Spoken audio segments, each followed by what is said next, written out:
একাত্তর সালের জন্ম, 71 সালের পরে যাদের জন্ম, এরকম ভুয়া মুক্তিযোদ্ধাও এদেশের এখনো পর্যন্ত লিস্টে রয়ে গেছে। তাই মুক্তিযোদ্ধা সনদ এগুলো অত্যন্ত সুচারুভাবে করা দরকার। এটি আরেকটা দুর্নীতি চলছে। এবং অবশ্যই কোটা প্রথা সম্পূর্ণ বাতিল করতে হবে। কোনো নারী কোটা কোটা নয়, কোনো মুক্তিযোদ্ধা কোটা নয়, শুধুমাত্র উপজাতীয়দেরকে 5%, এবং যারা আপনার দেখেন প্রতিবন্ধী তাদেরকে 1% কোটা রাখা হয়েছে কেন? তাদেরকে তো আমি মনে করি যে 3% কোটাতে রাখা দরকার, যারা মেধাবী এবং যারা লেখাপড়া করেছে পঙ্গুরা। তো সুতরাং আসলে কোটাদের পক্ষে আছি। যেদিন হাইকোর্ট খুলবে এই ব্যাপারে, সেদিন তো হাইকোর্ট ব্যবস্থা নিতে পারে। তিনি তো বলেননি যে এই কোটা আমরা মানি না। এবং আমি একজন মুক্তিযোদ্ধা সন্তান, সাগর ভাই, আপনি কোটা সম্পর্কে জানতে চেয়েছেন। আমি এই কোটা সম্পূর্ণরূপে বিরুদ্ধে। আমি বলতে চাই, বঙ্গবন্ধু যেটি বলেছিলেন, ইন্টারিম রিক্রুটমেন্ট পলিসি যেটি দিয়েছিলেন, যে যারা যুদ্ধাহত, যারা শহীদ, তাদের জন্য তিনি 73 সালে 72 সালে একটি কোটা তৈরি করেছিলেন। এবং সেটি ছিল সাময়িক, সাময়িকভাবে। যারা ভুয়া মুক্তিযোদ্ধারা সার্টিফিকেট নিয়েছে, তারাই কিন্তু এই সার্টিফিকেট, এই এই কোটাতে অন্তর্ভুক্ত হয়েছে। আমাদের এলাকায় এমন একজন মুক্তিযোদ্ধা আছেন, যিনি আপনার পুরো স্বাধীনতা সংগ্রামের সময় 9 মাস তিনি হিন্দু নারীদেরকে ধর্ষণ করেছেন ধরে ধরে এনে। এবং তার সন্তানরা এখন, তিনি আবার মুক্তিযোদ্ধা সার্টিফিকেটও নিয়েছেন। আপনি দেখেন 62,000 ভুয়া মুক্তিযোদ্ধাদের অভিযোগ পাওয়া গেছে বিভিন্ন জায়গা থেকে। আমি মনে করি অতি দ্রুত, চাইলে সরকার যদি আন্তরিক হয়, প্রত্যেকটা উপজেলায় আসল মুক্তিযোদ্ধা এবং নকল মুক্তিযোদ্ধা শনাক্ত করা খুব ইজি।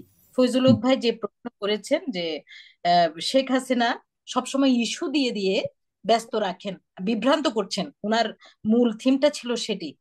ফয়জুল হক ভাই যে প্রশ্নটি আমাকে করেছেন, সেটির উত্তর তিনি নিজেই দিয়েছেন। আসলে এখন বিরোধী দল শুধু প্রোপাগান্ডা করছে যে আজকে ছাগল ইস্যু দিয়েছে, কালকে বেনজির ইস্যু দিয়েছে, কোটা ইস্যু দিয়েছে। কেন সরকারের সব ইস্যু দিতে হবে? আবার সবাই উন্মুখ হয়ে সেদিকে তাকিয়ে থাকবে? সরকারের দিকেই তাকিয়ে আছেন ফয়জুল হক ভাইদের মতো রাজনীতিবিদরা, যারা বসে বসে শুধু টক শোতে অংশগ্রহণ করছেন। তারা আসলে দূর থেকেই অটো সাজেশন দিচ্ছেন জনগণকে যে আন্দোলন তুলতে হবে, মূল স্ট্রিমতে ভাঙতে হবে। দেখুন, তাদের প্রধান বিএনপির, যদি আমরা অপোজিশন বিএনপি মনে করি, বিএনপির প্রধান নেতা এখনো পর্যন্ত লন্ডনে বসে বসে সেখান থেকে সাজেশন দিচ্ছেন। কিন্তু সেই নেতাই নেতা, যিনি লিডার, তিনি যিনি জায়গায় এসে লিডারশিপ দেবে, তাদের প্রধান ইস্যু থাকা উচিত ছিল বেগম খালেদা জিয়াকে মুক্ত করা। অথচ গত 10-15 বছর তারা সাধারণ একজন প্রধান নেত্রী, তাদের প্রধানতম নেত্রী, একজন উল্লেখযোগ্য নেত্রী দেশের, তাকেই তারা মুক্ত করতে পারেননি। আর আমার মতো একজন সাধারণ মানুষ, আমি একজন কাবেরী, সাধারণ কাবেরী, আওয়ামী লীগে আমার কোনো বড় পোস্ট পদবি নেই। আপনার চট্টগ্রাম কক্সেস বাজারের ট্রেন লাইন বন্ধ করে দিয়েছিল, ট্রেন যাওয়া বন্ধ করে দিয়েছিল। আমার শুধুমাত্র একটি গর্জনে যে ঢাকার ট্রেনও আমি বন্ধ করব, ঢাকার ট্রেনও চট্টগ্রামে ঢুকতে পারবে না, অথবা চট্টগ্রাম থেকে কক্সবাজার ঢাকার ট্রেন ঢুকতে পারবে না। আমার একটি গর্জনে সচিব এসে আমাদের সাথে মিটিং করে, আমার একটি প্রেস কনফারেন্সে, আমার পেজে দেখবেন যে সমীহ প্রকাশ করে আত্মসমর্পণ করেছে, একটি নয় 3টি ট্রেন দেবেন তারা। তাইলে আন্দোলন হতে হবে সেরকম যে লাইফ রিস্ক নিয়ে। আগে আমাকে প্রমাণ করতে হবে আমি কে, আমি কি করতে চাচ্ছি। এখন আওয়ামী লীগ বুঝে ফেলেছে বিএনপি শুধুমাত্র গাল গল্প করবে। যে 28 তারিখ যে গণজোয়ার তুলে নিয়েছিলেন, 29 তারিখ গিয়ে তারা চুপ হয়ে গেছে, না, ওই যে নাকানি চোবানি খেয়ে ঘরে ঢুকে পড়েছে। এবং প্রধান নেতা তারেক জিয়া সাহেব, অথবা তার প্রতিনিধি, অথবা তার স্ত্রী, অথবা তার কন্যা, কেউ কিন্তু দেশে হাজির হতে পারলেন না। এবং তাদের মা এখনো পর্যন্ত আপনার অবরুদ্ধ। সে বিষয়ে কিন্তু তারা কোনো শর্ত দেননি এবং পারেননি উন্মুক্ত করতে। তাহলে বিএনপি কিভাবে সম্ভব, বিএনপি জামাতের যে সরকার গঠন করা কিংবা আওয়ামী লীগকে পরাভূত করা? আমি বলছি না যে পরাভূত না করতে, আমিও চাই গণতান্ত্রিক, আরো শুদ্ধ গণতান্ত্রিক ভাবে এই একদল জনগণ এগিয়ে আসুক। এই সরকারের যেসব ভুল ত্রুটি তারাই সংশোধন করবে, কিন্তু তাদের মধ্যে সেই সাহসিকতার অভাব। আমি বলি নাই কোটা আন্দোলনে তারা কেন জয়েন করেনি, আমি এটাই বলেছি এই সাধারণ ছাত্রগুলোকে উস্কে দেওয়া উচিত ছিল তাদেরকে, যে দ্রব্যমূল্যের ঊর্ধ্বগতি নিয়ে কথা বলা। তাদেরকে বলা উচিত ছিল বেগম খালেদা জিয়া আজকে অবরুদ্ধ, এখনো মুক্তি মেলেনি।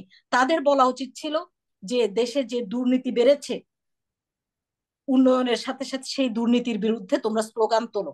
সেই লিডারশিপ এই বাংলাদেশে নেই বলেই আমার অবজেকশন।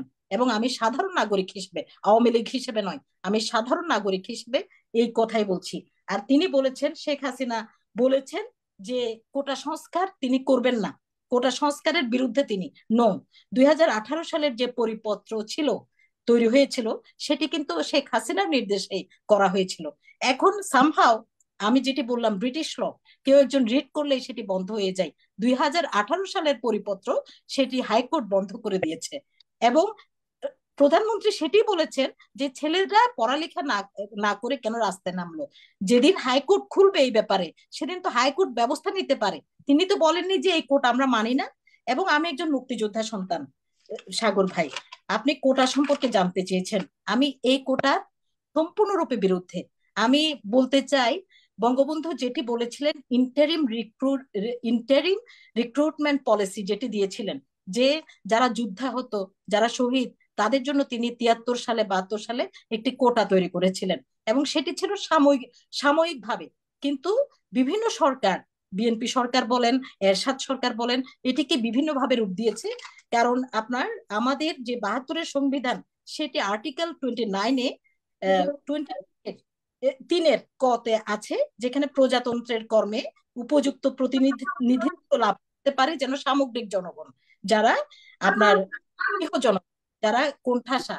তো আমি সেজন্য বলবো যে আমাদের দেশে এটি তাদেরকে উচিত, যারা যেমন উপজাতিদের 5% কোটা রাখা মানে দরকার। এখন যে আন্দোলনটা চলছে কোটার জন্য, কোটার দাবিতে 30 কোটা, তাদেরকে আপনি কি বলবেন? তাদের দাবিটাকে কি বলবেন আপনি? তাহলে কি সম্পূর্ণভাবে চাচ্ছেন যে কোটা বাতিল করে দেওয়া হোক? আপনি এটা এই কোটার বিপক্ষে অবস্থান আপনার? হ্যাঁ, আমি যেটি বলছি, ডক্টর হাসনাত সাহেব বলেন 30% কোটা যেন মুক্তিযোদ্ধাদের থাকে। আমি উনার কথায়ও দ্বিমত প্রকাশ করছি। কারণ স্বাধীনতার 52 বছর পরে, 52 বছর পরে মুক্তিযোদ্ধাদের এই কোটাও থাকা উচিত নয়। কারণ আপনি দেখেন, এই সরকার মুক্তিযোদ্ধাদেরকে ভাতা দিচ্ছেন, এরই মধ্যে 20,000 টাকা ভাতা 30,000-এ রূপান্তরিত হয়েছে। আপনার বীর নিবাস দিয়েছে, প্রত্যেকটা মুক্তিযোদ্ধারা যেন, যাদের বাড়ি নেই, তাদেরকে বীর নিবাস করে দেয়া হচ্ছে। তাদেরকে বোনাস দেয়া হচ্ছে 2টি ঈদ, কোরবান, এবং আপনার এই যে বিভিন্ন তাদের পূজা পাবনে, বিভিন্ন ধর্মাবলম্বী। সুতরাং সব ধরনের সহযোগিতা দেওয়ার পর যে কোটা দেয়া হয়েছে, আমি মনে করি মেধাবীরা এতে ঠকে যাচ্ছে। আমি সম্পূর্ণ, যারা আজকে কোটা আন্দোলন করছে, আমি তাদের পক্ষে আছি। এবং আমি মনে করি যে নারী কোটা রাখা হয়েছে, এটি আসলে নারীদের যে যোগ্যতা। এখন দেখেন পড়ালেখায় বাংলাদেশে কিন্তু বেশিরভাগ এখন নারীরাই এগিয়ে আছে, ভালো রেজাল্ট করছে। কোটাতে বরং নারীদের যোগ্যতাটাকে হেয় করে নারী হিসেবে রাখা হয়েছে। আর মুক্তিযোদ্ধা যে কোটার কথা বলা হচ্ছে, এখানে যারা ভুয়া মুক্তিযোদ্ধারা সার্টিফিকেট নিয়েছে, তারাই কিন্তু এই সার্টিফিকেট, এই এই কোটাতে অন্তর্ভুক্ত হয়েছে। আমাদের এলাকায় এমন একজন মুক্তিযোদ্ধা আছেন, যিনি আপনার পুরো স্বাধীনতা সংগ্রামের সময় 9 মাস তিনি হিন্দু নারীদেরকে ধর্ষণ করেছেন, ধরে ধরে এনে। এবং তার সন্তানরা, এখন তিনি আবার মুক্তিযোদ্ধা সার্টিফিকেটও নিয়েছেন। আপনি দেখেন 62,000 ভুয়া মুক্তিযোদ্ধাদের অভিযোগ পাওয়া গেছে বিভিন্ন জায়গা থেকে। আমি মনে করি অতি দ্রুত, চাইলে সরকার যদি আন্তরিক হয়, প্রত্যেকটা উপজেলায় আসল মুক্তিযোদ্ধা এবং নকল মুক্তিযোদ্ধা শনাক্ত করা খুব ইজি, শুধু 1 মাস সময় লাগবে। কিন্তু কেন জানি না, এই ভুয়া মুক্তিযোদ্ধারাই টাকা দিয়ে দিয়ে, ওরা মুক্তিযোদ্ধা না, ভুয়া ভুয়া মানুষগুলোই টাকা দিয়ে দিয়ে আপনার সার্টিফিকেট সংগ্রহ করেছিল। এবং তাদের শুধুমাত্র সুযোগ নেওয়ার জন্য। হুম। আমার এলাকায় যিনি ভুয়া হুম। মুক্তিযোদ্ধা, হুম। জাফর চেয়ারম্যান, তার নাম জাফর চেয়ারম্যান, তিনি আবার দেখেন জেলা আওয়ামী লীগের সহসভাপতি হিসেবে দায়িত্ব পালন করেছেন গত 10 বছর। এবং তার 3 সন্তান বিসিএস ক্যাডারে শুধুমাত্র ওই যে মুক্তিযোদ্ধা কোটা দিয়ে, বীর মুক্তিযোদ্ধা সন্তান হিসেবে ঢুকে পড়েছে মেধাহীন অবস্থায়, এবং টাকা দিয়ে, তাও টাকাও দিতে হয়। এই ধরনের বাণিজ্য বন্ধ করবার জন্য যিনি, ডক্টর হাসনাত, যিনি বলছিলেন যে ত্রিশ না, এবার পার্সেন্ট যদি থাকে থাকে, আপনি নিজে আওয়ামী লীগের নেত্রী, আপনি নিজে জেলা পর্যায়ের একজন সাংগঠনিক পর্যায়ে রয়েছেন, এবং নিজে আওয়ামী লীগ পরিবারের সন্তান, আপনি আপনার দল সরকারে এখনো পর্যন্ত আছে, তো এই দায় কাকে দিচ্ছেন তাহলে? না, আমি তো সুযোগ। মনে করি সামগ্রিক হুম। বাংলাদেশের কণ্ঠস্বর হতে হবে। সরকার সবকিছু খাইয়ে দিবে না। ফয়জুল্লাহ সাহেবরা মনে করছেন যে সরকার সবকিছু খাইয়ে দিবে। আমাদের মতো মানুষরা কথা না বললে কিভাবে সংস্কার হবে, কিভাবে আইন প্রয়োগ হবে, আইন প্রণয়ন হবে? সব সময় যুদ্ধ থাকবে, 71 সালের মুক্তিযুদ্ধ শেষ যুদ্ধ নয়, প্রতিদিন আমাদের অন্যায়ের বিরুদ্ধে থাকতে হবে। দেখুন 71 সালে শুধুমাত্র আওয়ামী লীগ কিংবা শুধুমাত্র 7 কোটি মানুষ, মানে আপনার যাদের অস্ত্রধারী ছিল তারা কিন্তু মুক্তিযুদ্ধে নামেনি। সারা বাংলাদেশের 7 কোটি মানুষই অস্ত্র ধরেছিল বলেই যার যা কিছু ছিল তা নিয়ে, লাঠি নিয়ে কিংবা খুন্তি নিয়ে কিংবা মরিচের গুঁড়ো নিয়ে যুদ্ধে অংশ নিয়েছিল বলে বাংলাদেশ স্বাধীনতা পেয়েছিল। কিন্তু এখন একদল মানুষ দল করছে ঠিক, তারা পোস্ট পদবি আছে, তারা শুধুমাত্র মিডিয়া নির্ভর হয়ে গেছে। ঘরে বসে তারা বলছে জুজুর ভয়, ওই যে গুলি পড়বে, সমস্ত গুলি, অবরুদ্ধতা সবকিছু উন্মুক্ত করেই কিন্তু আমরা স্বৈরাচার বিরোধী আন্দোলনে অংশ নিয়েছিলাম এবং আমরা সেই স্বৈরাচারকে আপনার পরাভূত করেছিলাম। 71 সালে আমরা জয় এনেছিলাম আমাদের পূর্বপুরুষেরা এভাবেই। আপনি বলছেন মুক্তি, বর্তমানে কোটা যে সংস্কার আন্দোলন চলছে, ছাত্ররাই আপা কথা বলবে। আপা আমি আপনাকে ধন্যবাদ জানাইলাম, আমি তো আমি সবসময় আপনার ছাত্রদের বিরুদ্ধে কথা বলি, আপনাকে এখন ধন্যবাদ জানাইলাম, এটাও আপনি গ্রহণ করেন। আপনাকে এই যে কোটার পক্ষে যে আপনি মানে সংস্কারের পক্ষে কথা বলছেন, আপনাকে আমার পক্ষ অবশ্যই থেকে অসংখ্য ধন্যবাদ। আপনি এবং আমরা এই যে ন্যায়সঙ্গত কথা বলার পরে বিএনপি করার পরেও যে আপনাকে থ্যাঙ্কস দিচ্ছি, এটাই আমাদের চরিত্র, এটাই হ্যাঁ আমরা হ্যাঁ চাই, আমরা এবং ভালোকে জি ভালো বলি, খারাপকে খারাপ বলি। জি জি ধন্যবাদ এবং 5-6 জন এখানে উপস্থিত যারা নাকি দর্শক ছিলেন তারা প্রশ্ন করেছেন, অত্যন্ত গুরুত্বপূর্ণ প্রশ্ন তাদেরকে। আমি অত্যন্ত খুশি হয়েছি তাদের প্রশ্নগুলো পাওয়াতে। তারা বলেছেন যে 2 জন মন্ত্রী ছিলেন, তাদের তো কোনো দোষ ছিল না।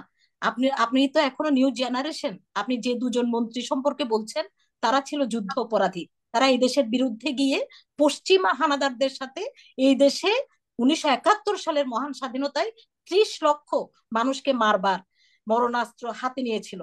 সুতরাং তাদের ইতিহাস আপনাদের জানতে হবে। একজন বক্তা সেটি বলেছিলেন যে 2 জন মন্ত্রী ছিলেন বিএনপি সরকারের সময়, তারা নাকি কোনো অপরাধ করেনি। আরেকজন বলেছেন যে বিএনপি আন্দোলন করছে কিন্তু কেন পারছে না। আমি বলছি যে খালেদা জিয়াকে তারা এখনো পর্যন্ত মুক্তি দিতে পারছে না, তাহলে আন্দোলনটা কি করতে পারে? কিছুই করতে পারেনি। এখনো শরীয়তে তারা রয়ে গেছে, শরিয়াতে যেতে পারবে না, পারেনি, ভবিষ্যতে পারুক সেটি চাই। আরেকজন বলেছেন অতি প্রদীপ ইস্যুতে আমার ভূমিকা ছিল। হ্যাঁ, আমি অবশ্যই পুলিশের এই যে ওসি প্রদীপ ইস্যুতে আমি যে ভূমিকা রেখেছিলাম, এদের পিছনে ছিল তখন বেনজির। আজকে দেখেন ওসি প্রদীপ ইস্যুতে যদি বাংলাদেশের প্রত্যেকটা নাগরিক কথা বলতো, বিশেষ করে রাজনীতিবিদরা, স্বার্থপর রাজনীতিবিদ শ্রেণী তৈরি না হলে আজকে বেনজির তৈরি হতো না। এই ওসি প্রদীপরা সেখান থেকে টাকা এনে বেনজিরদের পকেটে দিয়েছিল, ইয়াবা আইসের টাকা, যার জি বেনজির সারা বাংলাদেশে আপনার বিঘা বিঘা, একর একর জমি কিনতে সমর্থ হয়েছে, ব্যবসায়ীতে রূপান্তরিত হয়েছে। আরেকজন বলেছেন যে এমপি সাহেবের কথা আমি বললাম যে এমপি সাহেব এলাকায় আপনার দুর্বৃত্ত আহ, যুদ্ধাপরাধীকে ক্ষমতায় এনেছে। অবশ্যই আমার আত্মসমালোচনা করবার সৎসাহস আছে। আমি বলছি যে আসলে তৃণমূল আওয়ামী লীগ, আমরা যারা তৃণমূলে কাজ করি, আমরা অত্যন্ত কুক্ষিগত, কুক্ষিগত বলেই মনোনয়ন পাইনি। গ্রহণযোগ্যতা থাকা সত্ত্বেও মনোনয়ন আমার দ্বারা আনা সম্ভব হয়নি রাষ্ট্রের কাছ থেকে অথবা সরকারের কাছ থেকে অথবা আমার দলের কাছ থেকে। তবুও পথহারা হব না এবং সঠিক জনগণের পক্ষে থাকব, জনগণের কণ্ঠস্বর হয়ে কাজ করব। আমি যদি যদি অতটা নিরপরাধ রাষ্ট্রীয় ব্যবস্থা থাকতো, অবশ্যই আমি মনোনয়ন পেতাম। এবং আমি চাই 300 আসন, যে 50 আসন নারীদেরকে ফ্রি দেওয়া হচ্ছে, একেবারে অযোগ্য নারীদেরকে, একেবারে অযোগ্য নারীদের 25% কালেক্ট করা হচ্ছে কেন জানি না। আমি চাই এই যে 50 জন নারীকে সরাসরি ভোটের মাধ্যমে রিক্রুটমেন্ট দেয়া হোক সংসদ সদস্য হিসেবে, কারণ নারী সেটাও সেটাও আপনি স্পেশাল রিজার্ভেশন বাতিল করতে চাচ্ছেন? অবশ্যই আমরা সেই ব্যাপারে আন্দোলন করব আগামী সংসদ নির্বাচনের আগেই, সরাসরি ভোটেই জি নারীদেরকে অংশ। কোনো সুবিধা থাকুক সেটা আপনি চাচ্ছেন না। আপনাকে অনেক আমি ধন্যবাদ, স্পষ্ট আপনার কথাতে নিই নাই। মোটামুটি সকল গোটা। আমরা কি মুক্তিযোদ্ধা ভাতাও নিইনি। আমার বাবা যে বীর মুক্তিযোদ্ধা ছিলেন, 70 সালের এমপি ছিলেন। আমার মাও, তিনি আমার বাবার জীবদ্দশায় তিনি সার্টিফিকেটটা নেননি, কিছুদিন আগে স্বেচ্ছায় তারা দিয়ে গেছে সরকার। এবং আমরা এখনো পর্যন্ত যে ভাতা পাই, যেটি রিজার্ভ রয়েছে, সেটি আমরা তুলিনি, কারণ আমরা মনে করি আমাদের পিতা সেই কাজে অংশ নেননি যে কাজ থেকে বেনিফিশিয়ারি সেটি বলে গেছিলেন, যেন আমরা কোনো ধরনের মুনাফা না নিই। এমনকি আমার বাবা, আমার ভাই জেলা ছাত্রলীগে ঢুকছিল, সবাই ঢুকাচ্ছিল এমপির ছেলে হিসেবে। আমার আব্বা বলেছিলেন, যিনি এখন আমার ভাই, যিনি এখন সংসদ সদস্য, তিনি যখন জেলা ছাত্রলীগে ঢুকছিলেন, আমার বাবার সরাসরি নিষেধ করে দিয়েছিলেন ওয়ার্ড ছাত্রলীগ থেকে তাকে উঠে আসতে হবে, কোন যোগ্যতায় তাকে জেলা ছাত্রলীগে ঢুকাবা, এবং ঢুকানো হয়। তাইলে এ ধরনের মুক্তিযোদ্ধা নিয়েই কিন্তু বাংলাদেশ, এ ধরনের ত্যাগীদের নিয়ে বাংলাদেশ। এবং আজকে অনেকজন মুক্তিযোদ্ধার সাথে আমার মতামত প্রকাশ মত বিনিময় হয়েছে, প্রত্যেকেই বলেছে ভুয়া মুক্তিযোদ্ধারাই কিন্তু ওই কোটাটা চাচ্ছে, যেটি সরকারের অনেকেই হয়তো চুপিসারে তাদেরকে ইন্ধন দিচ্ছে। তাই আমি সরকারের যেসব কোটার পক্ষে আছে তাদের বিরুদ্ধেও কথা বলছি। ধন্যবাদ। জয় বাংলা, জয় আপনাকে বাংলা। অনেক ধন্যবাদ, অনেক অনেক ধন্যবাদ আপনাদের চারজনকেই। শুভরাত্রি জানাচ্ছি প্রিয় দর্শক, ভালো লাগলে শেয়ার করবেন এবং আপনাদের মন্তব্য চাই, আপনারা কমেন্টে কমেন্ট বক্সে মন্তব্য করবেন। শুভরাত্রি, কাল রাত দেখা হবে 9টায়। আপা একটা হাসি দেন, হাসি দেন। হ্যাঁ, আসসালামু আলাইকুম। আপা আমি কিন্তু আপনাকে বাধা দিইনি আজকে, ধন্যবাদ। আপনাকে কিন্তু বাধা দিইনি আমি আজকে।